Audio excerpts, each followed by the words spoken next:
Rosa, rosa tan maravillosa. Dicen que los ídolos no mueren, solo cambian de escenario. Algunos pasan del escenario de un teatro al del recuerdo.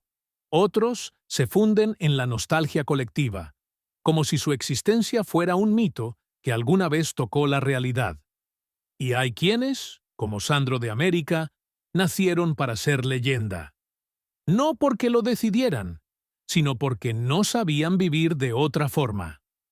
Hoy vamos a hablar de un hombre que cantaba como si le doliera, que bailaba como si estuviera invocando a los dioses del amor, y que seducía no con su cuerpo, sino con el alma entera.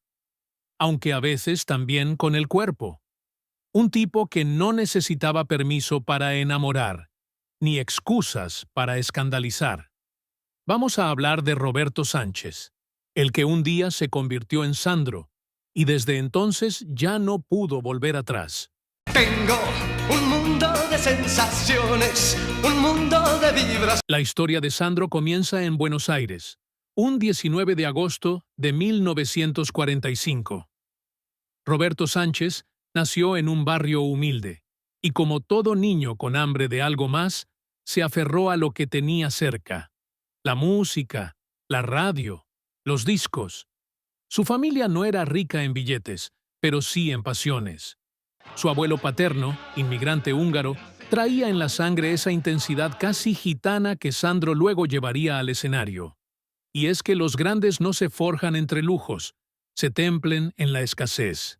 Ahí, en Valentín Alsina, entre casas bajas y sueños altos, nació una leyenda sin saberlo. Pero no fue fácil. Desde joven, tuvo que realizar trabajos ocasionales para ayudar económicamente a su familia, como trabajar en una tornería, ser mensajero en una droguería y tapicero en cines de la zona. A pesar de estas adversidades, su pasión por la música lo llevó a comprar una guitarra a los 13 años y comenzar a practicar. Un vaguito también del café me enseñó los primeros acordes, porque a mí ya me había descubierto que tenía posibilidades como para cantar. Su talento y dedicación lo impulsaron a formar grupos musicales y a construir una carrera que lo convertiría en un ícono de la música latinoamericana. El vino, las mujeres, la parranda y el amor son cosas. A los 15 años ya tenía claro que la escuela no era lo suyo. Lo suyo eran las guitarras, el ritmo y, sobre todo, la escena. Cuando yo comencé a armar el grupo de rock y todos decían, pero este chico tiene que ir a estudiar, déjenlo. Prefiero que esté 8 horas con la guitarra en la mano y no que esté por la calle. Vamos a ver qué sale. Lo suyo era mirar al público y ver cómo lo miraban.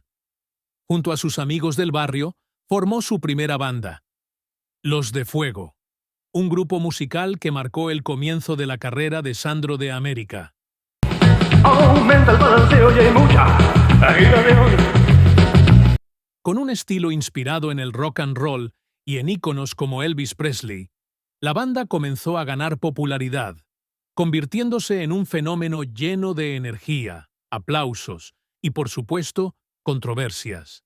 Sandro de América se destacó como el líder carismático, y su estilo único conquistó tanto a admiradores como a críticos. Porque hay que decirlo, este artista fue uno de los primeros rockeros en español.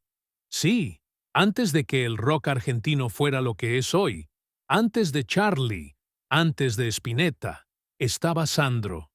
Con sus covers del rey del rock and roll, sus movimientos pélvicos censurados por la televisión, y ese fuego interno que no pedía permiso para arder.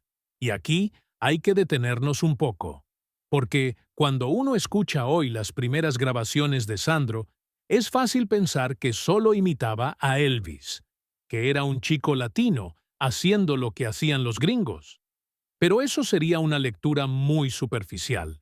El artista argentino imitó, sí, pero también transformó.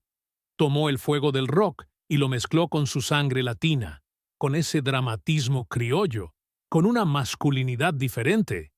Él no era Elvis. Él era el tipo que usaba el rock como catapulta para volverse algo más grande. Un mito romántico. Cuando yo la vi pasar no lo pude creer. Los años 60 fueron el laboratorio de esa transformación. Y fue ahí cuando sucedió lo inesperado. Sandro abandonó el rock, o al menos el rock puro. Dejó los pantalones apretados de cuero y empezó a usar camisas abiertas, sacos brillosos y a cantar baladas desgarradas.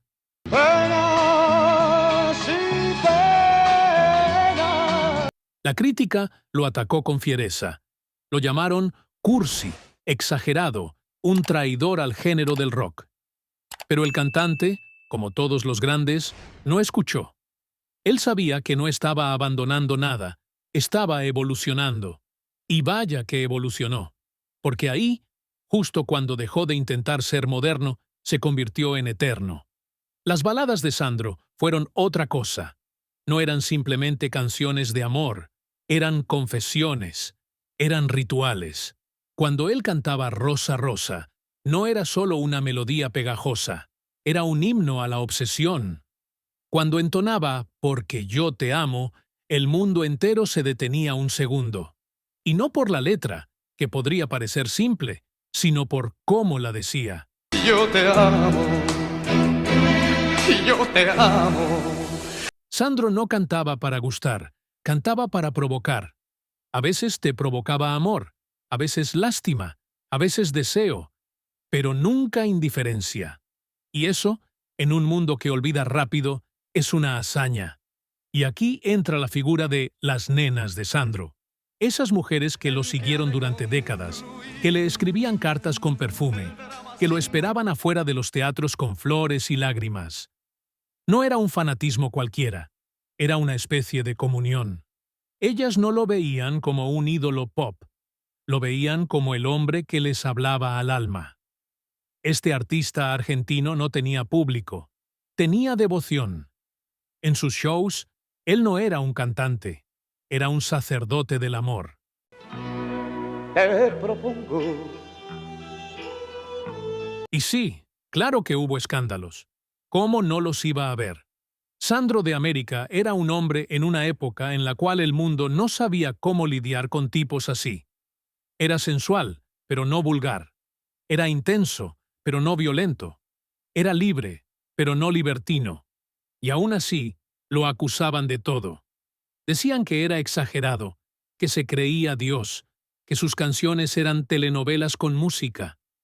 Pero mientras decían eso, llenaba estadios. Mientras lo criticaban, vendía millones de discos. Y mientras se burlaban, lloraban escuchándolo a escondidas. Porque como los mejores, era incomprendido en tiempo real y venerado con los años. A nivel musical, su obra es inmensa. Grabó más de 50 álbumes, actuó en películas, compuso cientos de canciones. Fue un artista total, de esos que ya no se fabrican. Su voz, ronca pero afinada, rasposa pero dulce, era única. Podía cantarte al oído o gritarte desde el alma. Su presencia escénica era hipnótica.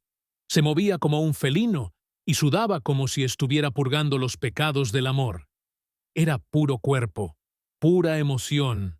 Y hay algo que a menudo se pasa por alto. Sandro fue un pionero de la independencia artística.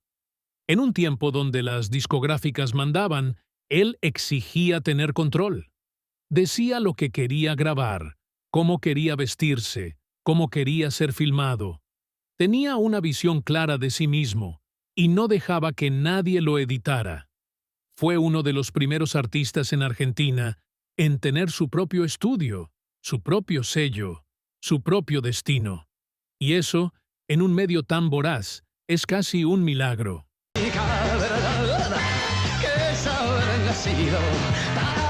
Pero no todo fue éxito. Su vida también estuvo marcada por la tragedia. Su adicción al cigarrillo fue su condena. Fumaba más de 3 paquetes al día. El mismo fuego que lo impulsaba por dentro, lo consumía por fuera. Su salud se fue deteriorando lentamente, y durante los últimos años de su vida, vivió más en hospitales que en escenarios. Pero incluso ahí, seguía componiendo, seguía soñando con volver. Nunca se rindió, solo se detuvo cuando el cuerpo le dijo, basta. Que a las 20:40 hora local, el señor Roberto Sánchez dejó de existir debido a un cuadro de shock séptico que se complicó con una necrosis intestino-mesentérica y una coagulopatía por consumo. El 4 de enero de 2010, el corazón de Sandro dejó de latir a los 64 años de edad, y con él se detuvo algo más.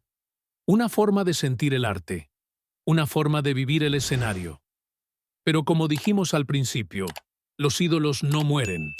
Ese día no se fue Sandro de América, se encendió aún más el mito, porque hay artistas que se recuerdan por lo que hicieron, y hay otros que se recuerdan por lo que hicieron sentir.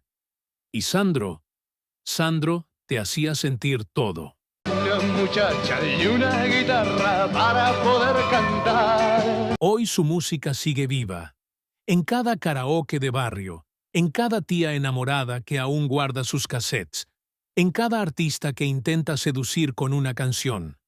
Porque Sandro no fue solo un cantante, fue un arquetipo. El amante sufrido, el hombre que llora sin vergüenza, el que suplica sin perder la dignidad. En un mundo que castiga la emoción, él se atrevió a sentir con todo. Y por eso estamos aquí. Para recordarlo, para hablar de él no como una reliquia, sino como una llama que sigue ardiendo. Porque si hay algo que Sandro nos enseñó, es que no se puede vivir a medias. Que el amor no es una anécdota, es una forma de estar en el mundo. Que la música no se canta con la voz, sino con el cuerpo entero. Y que el arte, cuando es de verdad, no busca ser perfecto, busca ser inolvidable. Así que, si alguna vez te sentís solo, poné una canción de Sandro. Deja que esa voz grave te acaricie las heridas. Deja que ese susurro casi teatral te diga lo que nadie más se anima. Y cuando lo escuches decir, porque yo te amo, créele. Porque aunque no te conozca, en el fondo, le está cantando a vos.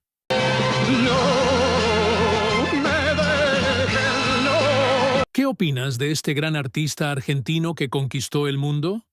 Déjanos saber tus comentarios. Recuerda, darle a me gusta, suscríbete al canal y activa la campanita con todas sus notificaciones. También compártelo, para seguir creciendo juntos. Tengo un mundo de sensaciones,